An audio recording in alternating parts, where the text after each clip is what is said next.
Good morning eighth class. कैसे हैं बेटा आप सब। कल जो मैंने वीडियो डाला था उसमें बताया था कि कुछ स्टूडेंट्स जो हैं वर्क नहीं कर रहे हैं। तो कल काफ़ी स्टूडेंट्स ने मेरी इस बात को सुनने के बाद अपने वर्क को करके मेरे पास अपनी फ़ोटोज़ भेजी काम की। तो वो देखकर बड़ा अच्छा लगा कि आप मेरे वीडियोज़ को देखते हैं, उन्हें समझते हैं और अपना काम पूरा कंप्लीट करते हैं।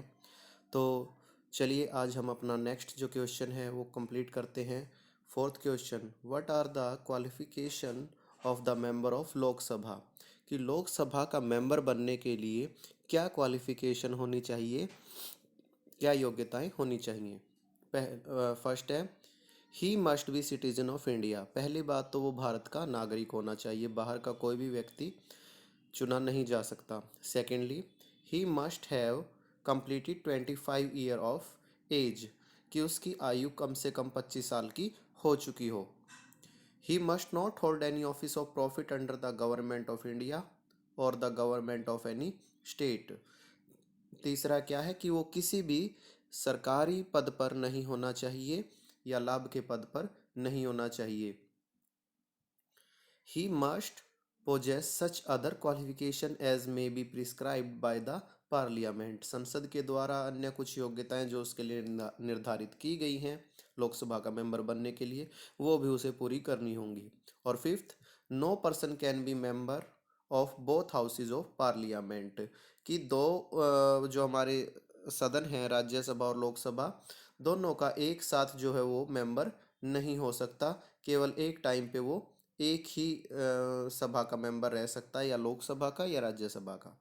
नेक्स्ट जो हमारा क्वेश्चन है, how is the Lok Sabha more powerful than the Rajya Sabha. कि लोकसभा जो है ज़्यादा पावरफुल कैसे है लोकसभा के मुकाबले। तो पहला पॉइंट है, the members of Lok Sabha are directly elected while those of Rajya Sabha are indirectly elected.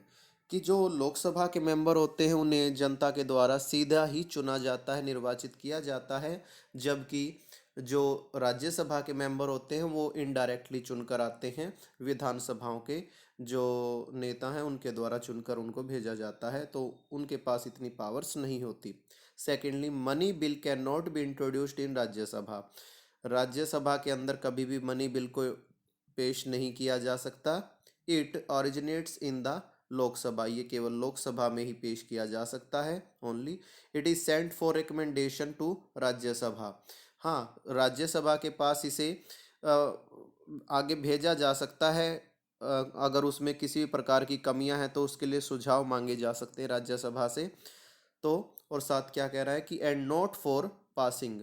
हाँ, और उसे पास करने के लिए नहीं भेजा जाता, बल्कि सिर्फ किस लिए भेजा जाता है कि अगर वो कोई सुझाव देना चाहते हैं उस विषय में, बजट के विषय में, तो वो दे सकते हैं। If Rajya Sabha returns it after 14 days it is assumed as passed. अगर 14 दिन तक भी राज्यसभा उसे अपने पास रखती है और वापस रिटर्न नहीं करती है लोकसभा के पास, तो उसे और ऑटोमेटिकली जो है पास्ट समझ लिया जाता है, यानी कि वो पास हो जाता है। तो इसका अर्थ क्या है कि राज्यसभा के पास नाम मात्र की शक्तियां ही हैं। तीसरा, Lok Sabha controls the executive whereas Rajya Sabha has no effective control over the executive. तो जो एग्जीक्यूटिव है यानी कि जो हमारी कार्यपालिका है उसके ऊपर लोकसभा का सीधा कंट्रोल होता है, जबकि राज्यसभा के पास इस प्रकार का कंट्रोल देखने को नहीं मिलता है। जो हमारा लास्ट क्वेश्चन है, describe how the members of the Lok Sabha are elected. कि लोकसभा के मेंबर्स चुने कैसे जाते हैं।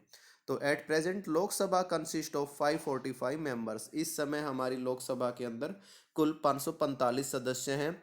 Out of 545 members directly elected by the people.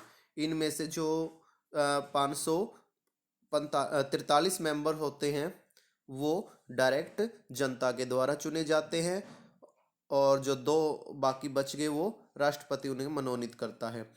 The members of Lok Sabha are elected by single member constituency.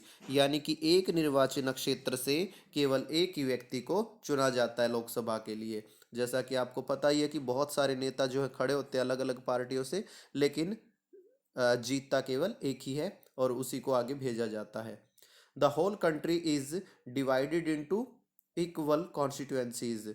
पूरे देश को इक्वल कॉन्स्टिट्यूएंसीज यानी कि निर्वाचन क्षेत्रों में बांट दिया जाता है। Every citizen whose name is on the voter list can cast his vote.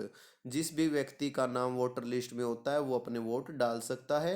A candidate getting highest votes, जिस भी कैंडिडेट को सबसे ज़्यादा जो या कैंडिडेट उम्मीदवार होता है, जिस भी उम्मीदवार को या कैंडिडेट को सबसे ज़्यादा वोट प्राप्त होते हैं, इज़ डिक्लेयर्ड इलेक्टेड, उसे जो है विजयी घोषित कर दिया जाता है। तो आज के लिए इतना ही बेटा, और उम्मीद करता हूँ कि कुछ और जो स्टूडेंट्स रह गए हैं जिन्होंने अभी तक भी अपना रिटर्न वर्क कंप्लीट नहीं किया है, वो जल्दी से जल्दी आज अपना कंप्लीट करके वर्क को मेरे पास सेंड करेंगे। Thank you very much, God bless you.